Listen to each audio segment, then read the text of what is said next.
Hello guys, I've got the Nintendo Switch 4 days after release, so let's unbox it. So, I've got the Super Mario bundle, but it's the only bundle you could get at the moment. Pero sulit na din. So, ito na nga, let's take everything out of the box and then we'll see.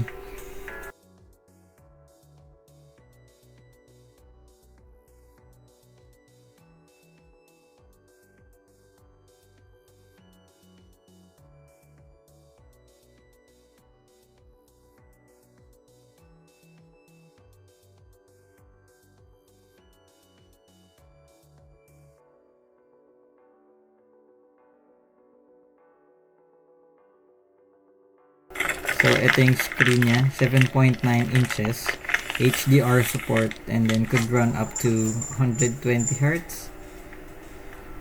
Ganda yung kickstand niya. Then, yun yung charging port, some vents, another charging port, and for accessories as well. So, Joy-Con, neon blue and neon red or orange-ish. And magnets na to. So, ito naman yung power brick and then yung cable niya for charging. Type-C na din siya. So, maganda. So, ito naman yung Joy-Con strap. It goes with the Joy-Con color. Neon blue and red. Joy-Con grip. Okay din. Nintendo Switch 2. Ganda.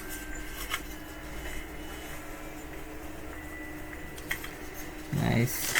And then, ito yung HDMI cable together with the dock.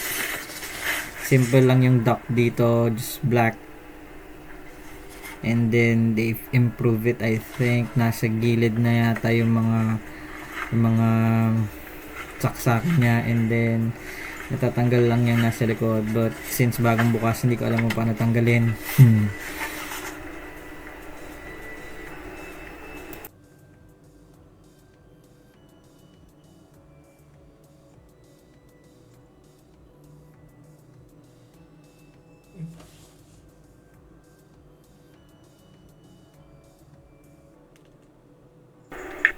So, ito na nga yung console itself. Ayan yung power button, yan yung volume, vents, and then another charging or accessory port. Andun yung game card slot.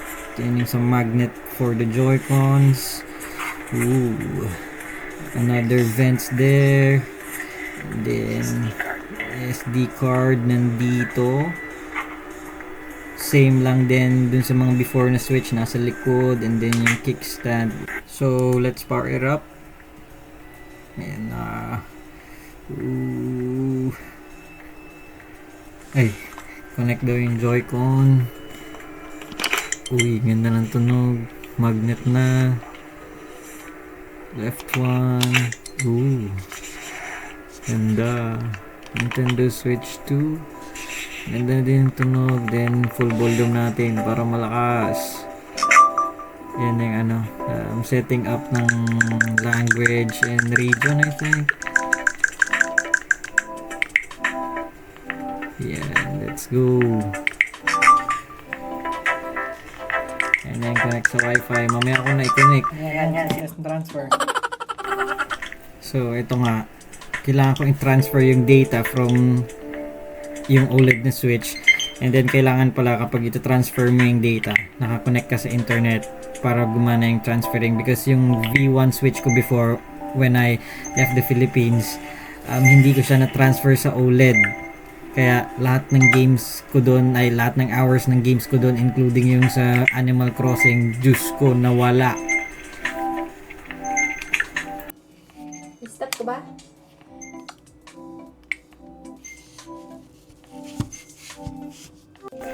So ito na nga, some basic instruction on how you remove the Joy-Con from the console itself, from the strap, and from the Joy-Con grip.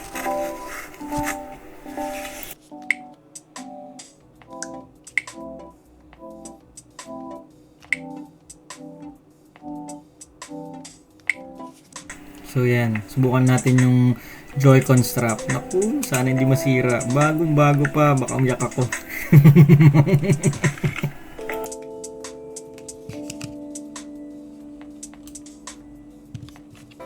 So, ito naman yung Joy-Con grip. As you can see and hear, every time you put it in, nagmamagnet talaga siya and ang ganda ng sound. It just really clicks. And then, very satisfying yung sound.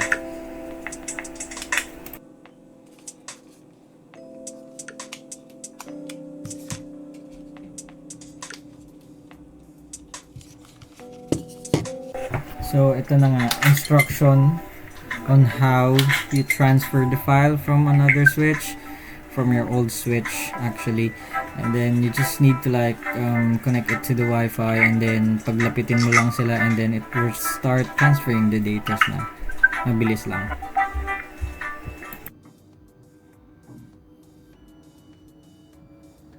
So, ito na nga, fully set up na yung switch. Ooh, ganda ng sound, ng lakas ng speakers niya. So, you can see dyan, nagda-download na yung mga game, but once na-download na sila, pwede ka na maglaro.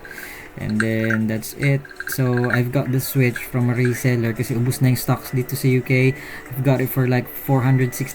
Yung retail price, I mean, $429. So, it's not really bad. I really love Nintendo Switch. That's why I took it. Hindi na ako makatulog. So, ayan nga. Nag-order na din ako ng case. Basic pa lang yung mga case na lumabas ngayon since kaka-release lang ng Switch. Ganito na siya itatago since wala pang screen protector. Although nag-order na rin ako but sa Sunday pa dadating.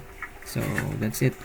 Maganda naman yung case. Basic lang siya but it will really help you to store the Switch na hindi magasgasan. Ayan, meron siyang mga slots for the game cards and everything. So, it was really nice.